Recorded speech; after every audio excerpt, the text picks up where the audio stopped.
সুতার মালা তৈরি করে রেখেছি, তোমার গলায় পরিয়ে দেবো। মধু, তুমি আজকের মতন আমার গৃহে থেকে যাও।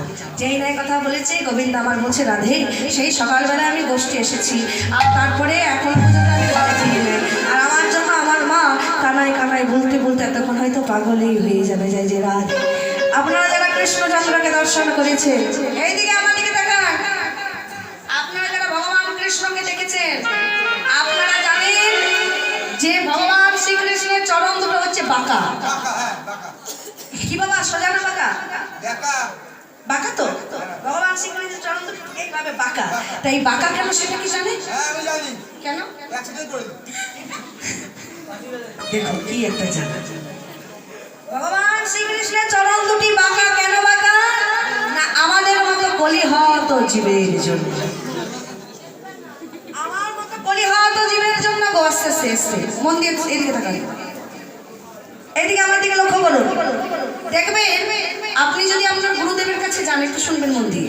আপনি মনে করুন আপনার গুরুদেবের কাছে গেছেন, গুরুদেব আপনার কাছে দাঁড়িয়ে আছে, এবার আপনি গুরুদেবকে প্রণাম করছেন। কেমন করে? এইভাবে পায়ে হাত দিয়ে। তা আপনি যখন গুরুদেবের চরণে এইভাবে হাত দিয়ে প্রণাম করবেন, দেখবেন আপনার ডান হাতটি গুরুদেবের বাম পায়ে যাবে, আর বাম হাতটি গুরুদেবের ডান পায়ে যাবে। তাহলে কি প্রণামটা কি সঠিক হলো বাবা? কি বাবা, কি বলেন আপনারা যে আরে বসে আছেন যারা, প্রণাম সঠিক হলো? ডান পায়ে ডান হাত যাবে, বাম পায়ে বাম হাত যাবে, তবেই তো প্রণামটা সঠিক হবে। তাহলে কেমন করে প্রণাম করতে হবে বাবারা? দেখি একটু হাত দুটো। বাবা এইভাবে এইভাবে যদি আমরা প্রণাম করি, তাহলে কিন্তু প্রণামটা সঠিক হবে। ডান পায়ে ডান হাত যাবে, আর বাম পায়ে বাম হাত আসবে। তাই ভগবান আমার বলছে, শোনো, তোরা এত কষ্ট করে আসবি, কলিহত জীব তোরা, তোদেরকে আমি কত ভালোবাসি, তোদেরকে সৃষ্টি করেছি, তোরা এত সুন্দর করে বাঁকা হাত নিয়ে আসবি, তোদের কষ্ট হবে না? না না, ওরে কলিহত জীব, তোরা স্বর্গে যত দেবতা দেবদেবীটাকে প্রণাম করি, আমরা যদি দেবী দুর্গাকে এভাবে প্রণাম করি, সব ভুল হয়ে যায়। প্রত্যেক দেবতা দেবদেবীকে প্রণাম করি, সব ভুল হয়ে যায়। একমাত্র ঠিক হয় কার চরণে বলুন? কার চরণে ঠিক হয়? গোবিন্দ। গোবিন্দ বলল, শোন কলিহত জীব, আমাকে প্রণাম করতে আসতে গেলে তোদেরকে হাত বাঁকিয়ে আসতে হবে না, আমি তোদের জন্য পাটা বাঁকিয়ে রেখেছি, তোরা সোজা হয়ে এসে প্রণাম করে যা, কৃপা নিয়ে যাবি। তাই আপনারা যারা কীর্তন গান আস্বাদন করলেন, আপনারা দান দক্ষিণা করবেন, আমাদের দল থেকে যাচ্ছে। আর আপনাদের কাছে অনেক ভালো লাগলো, আপনারা এত সুন্দরভাবে কীর্তনটা শুনছেন যে আমার মনে হচ্ছে আরও বলি, কিন্তু সব বলে দিলে তো আর আমাকে ডাকবেন না। হ্যাঁ, আবার ডাকবেন, আবার কিছু বলে যে রাধে। তাই আজকে মা যশোদা গোপাল আমার বলছে না, আমার মা আমার কাঁদছে, গোপাল বলে আমাকে মায়ের কাছে যেতে হবে। তাই মা আমার কি করেছে, রতন প্রদীপ নিয়ে দাঁড়িয়ে আছে। সমাধি হয়েছে কেমন? আনন্দ দুলালো বাছা যশোদা দুলা,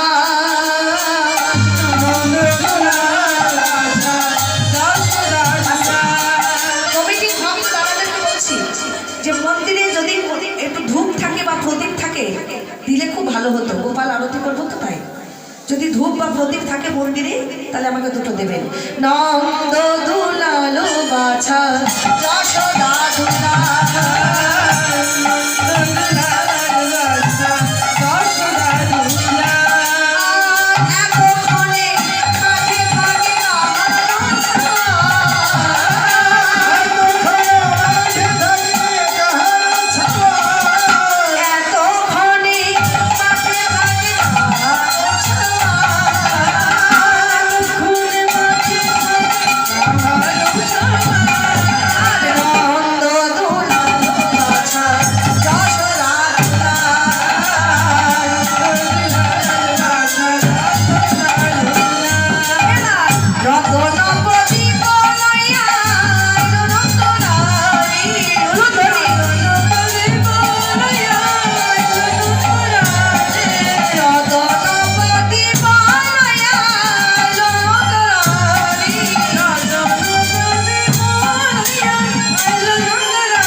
ছুটে আসছে। সবাই হয়েছে কেমন? একটু উলু ধ্বনি দেবেন, বাবার একটু জয় ধ্বনি, সবাই তো হাত তুলে। ছোটি ছোটি গাইয়া ছোটে ছোটে গা ছোট ছোট মেরো মেরো মদনা গোপাল রে छोटी छोटी हो छोटी छोटी रे छोटी छोटी गैया छोटी छोटी गो छोटे से मेरा छोटी छोटी गैया छोटे छोटे छोटा छोटा मेरो मदन गोपाल छोटी छोटी गैया छोटे छोटे गो मेरा मदन गोपाल छोटी से मेरा मदन गोपाल छोटे छोटे गो छोटा से मेरा मदन गोपाल आगे आगे गैया पीछे पीछे गा आगे आगे गैया पीछे पीछे गा आगे गैया पीछे पीछे गा आगे आगे गैया पीछे गा छोटा छोटा मेरो मदन गोपाल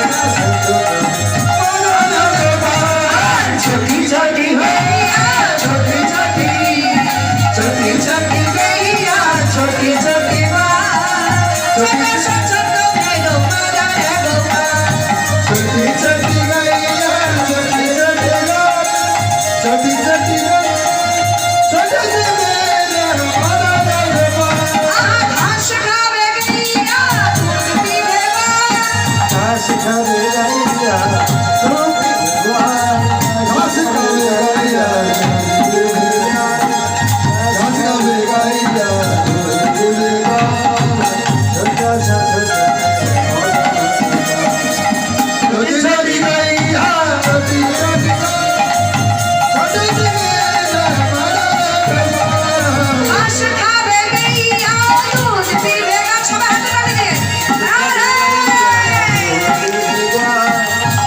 खावे गैया दूध पीवे घास खावे गैया दूध पीवा হচ্ছে ঘাস খাবে গাইয়া দুধ পিবে গা মানে ঘাস খাবে গাভী মাতা আর বাছুর গা গাভী মাতা স্তনদুগ্ধ পান করে খাবে।